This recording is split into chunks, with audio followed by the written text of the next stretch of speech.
Light switches put a lot of power at your fingertips. One quick flick and the lights go on or off. When switches are paired with sockets, appliances and gadgetry can also be powered up. Invented as an improvement over pull cords a century ago, switches deliver power to the people. Flip a switch and the world instantly becomes a brighter place. Switches give us power over electrical power. Making switches starts with big sheets of metal. In this case, the sheets are brass. A worker serves them up to a hydraulic guillotine. It chops the brass into strips that will be used to make faceplates for custom-sized switches and sockets.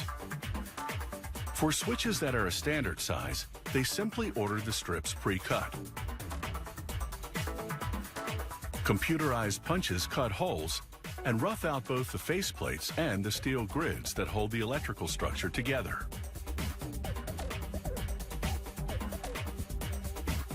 All the holes in the grid plates will correspond to holes in the faceplates in order to put the two together.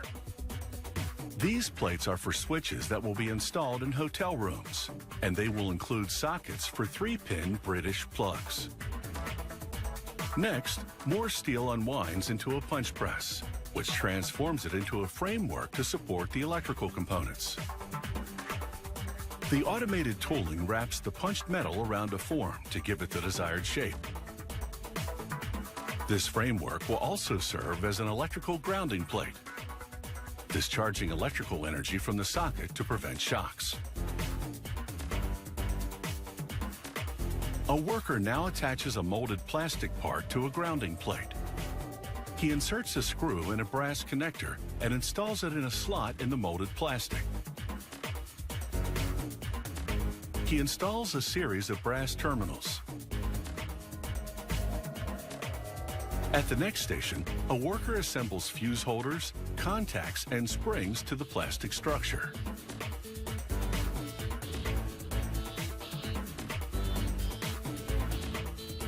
Next up are little spring-operated plastic shutters. They block the sockets when nothing is plugged into them. Moving down the assembly line, a worker inserts springs into twin rocker switches. She lowers a press to squeeze all the switch components together, then transfers the switches to the electrical unit. Another technician snaps a cover onto it. He plugs it into a light box to test it, and the bulbs of the box illuminate. This confirms that the switches and sockets are fully operational. He pulls the plug and sets the assembly aside. It has taken roughly 4 minutes to assemble this switch and socket unit. A worker now fits the steel grid plate to it, with the switches and sockets protruding through it. This particular unit is also equipped with a round European plug and a USB charging port for mobile devices. At the next station, an operator serves up brass faceplates to a press that bends the rims, forming a thin lip that will fit around the grid plate. A computerized welder fuses studs to the back of the faceplates, placing one at each corner. These studs will fix the faceplate to the grid plate and provide a screwless finish on the front. When it comes to switch and socket combinations, there's no shortage of options. At this station, a worker assembles a particularly large one with switches, charging ports, and sockets. It's also designed for installation in a hotel room. He secures the charging port to the grid plate, and it's ready for the faceplate.